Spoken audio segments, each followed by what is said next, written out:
Been 9 years since 2 security guards were killed during a protest at the then Lonmin Platinum's Marikana operations.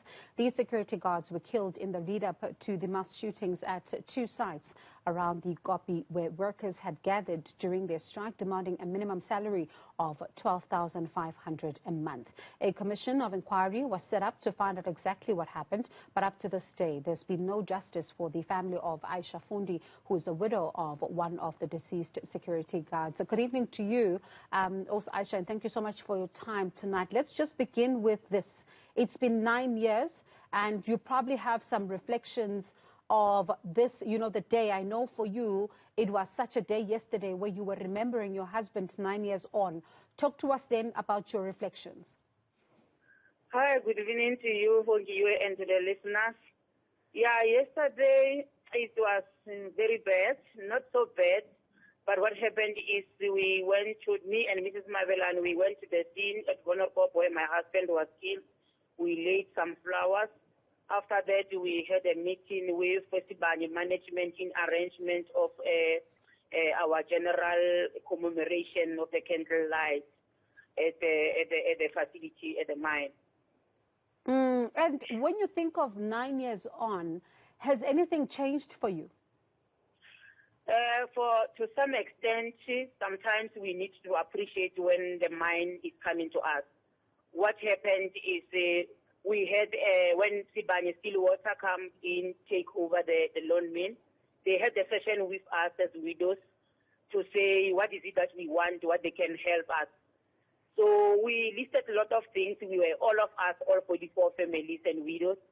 And then amongst other things, our families and the first-hand families, because we did not get compensation, we asked them to help with the compensation as the other group did compensation. And then we also asked them to get a memorial stone, because our loved one were killed there, but there's nothing happened. There's nothing that shows that money is passed away. We also emphasized the issue of the houses, that there was a trust fund that was established at the commission. We were promised to go to get the houses. We haven't got those houses.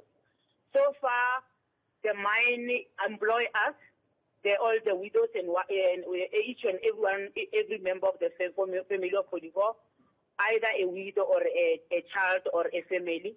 And the mine erected a memorial stone, and the mine gave us the houses. So the only thing that is left by us, which is some kind of a closure, to also being compensated, as like our other families that were compensated. We also asked the mine to ask the president to intervene, the justice, because we wanted to know why, because initially they said all the families will be compensated. Why only certain groups were compensated and not others? So far, that is our burning issue. Let's talk about, you know, that issue of compensation, and also just some of the assistance that you say that the mine has been given to you. When we saw, you know, Mamwini Matigizela Mandela pass away, the president made a commitment to say that he is going to visit the area of Marikana, and for him to be able to, you know, start the process of atonement. To date, we are yet to see the president visit the families of Marikana. How does that feel for you? I feel so bad because I have a lot of hope when the president comes, and I had a lot of hope personally because he was the person who was involved and knows a little bit about the story of Marikana, and I had a hope that he's going to come to us to fix Marikana. And even now, I still think he's the only person who can come and fix Marikana.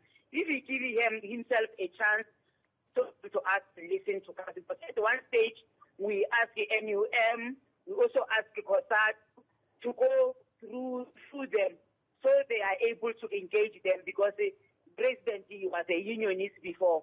So we thought maybe they will be able to reach him so he can come to us. You talk about him. Not yet to see him. Yeah, you say that you want him to fix Marikana. He's the only person that can fix Marikana. What do you mean by that? How can he fix it? I believe that he knows everything that happened in Marikana, although he was a Non-executive director. Whatever executive director that he was, he knew the whole thing. He knows us affected members. And then if he come to us and listen to us, to some extent, I hope that he can be able to do something. Our father, yeah, that's my thinking. You know, your husband was one of those, when the commission was listening to evidence, he was described as someone that, you know, who really was killed in such a brutal way. I remember when you were even battling to describe some of what you found on that day. When you then reflect 9 years on, thinking about the condition in which you found his body, talk to us about what comes to your mind. I feel very bad, Ausbongi, because even today I don't know my husband's killers. The case I was involved, I was told to Oregonali case, my police they have evidence against the people that they killed my husband. So up to now, I think those people, I think case or a trial is now 9 years. I don't know who killed my husband. And that pains me because as a family, I don't know closure. When Marikana, I'm wondering when is my turn, when am I going to see my husband's killers. As for now, I only know about it from Mr. X, who is now in custody of the police, is waiting for trial to talk about how they killed Mr. Fundi and other 10 families of Marikana. And what also Aisha said there in some parts, for those who don't understand, she's talking about just how difficult it is when she thinks back to how the body of her husband was at the time. And she says that there's not a lot that is being said about those who killed her husband 9 years ago. And she hears about a case that, you know, is there, and she's still waiting to hear just how exactly was her husband killed. And also, Aisha, when we really talk about this, you know, how would I feel like nasna molomo o felletseng, nasna ntho tse ding tse felletseng ka mo mmeleng wa hae, wa ipotsa gore ntho tse o di ile ko kae? That's the thing, Bongi, because my husband's picture was all over, in it everywhere.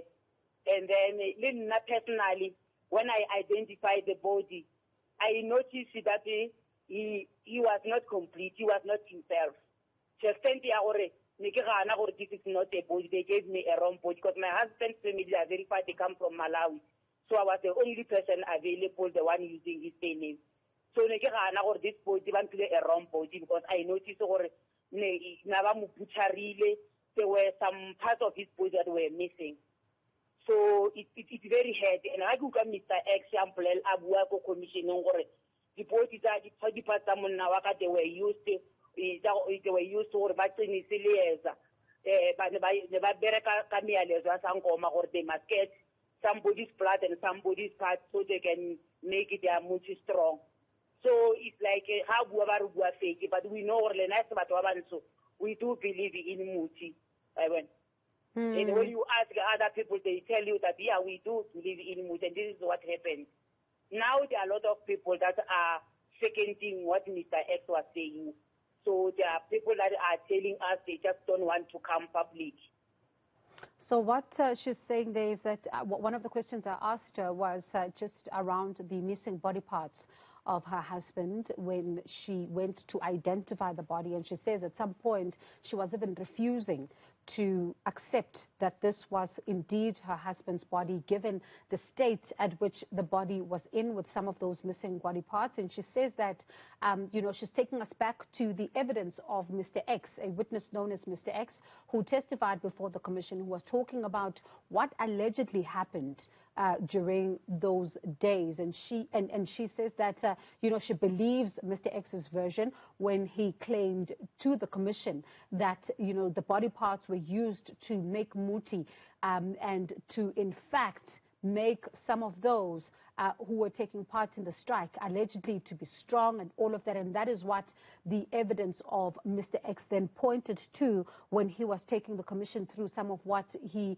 believes was happening, as he was then saying that he was part of the strike action. Now, also, Aisha, when you think back to a witness like Mr. X, as you talk about him, some of what, is said about him, even in the report, kore ukare yena bopaki ba hae ne bo sa utlwagale gantle na bo tshepagale gantle and gwa ba le gore go be le ntho ya gore yena o kare ne se witness e tshepagalang gagolo o kare ha bue nnete ke a go utlwa wena gore o choose gore o tshepe evidence ya Mr. X e a ibeileng ko commissioning ke eng ntho e o etsang gore o believe gore Mr. X yena na bua nnete nna ke believe gore na bua nnete because di details o mpoleletse batho ba botlhe ba ba bolailego monna wa ka ne o mpoleletse gore ke bo mang batho ba bolaki nna ke a mo tshepa Mr. X because wa kolisa every day ore yena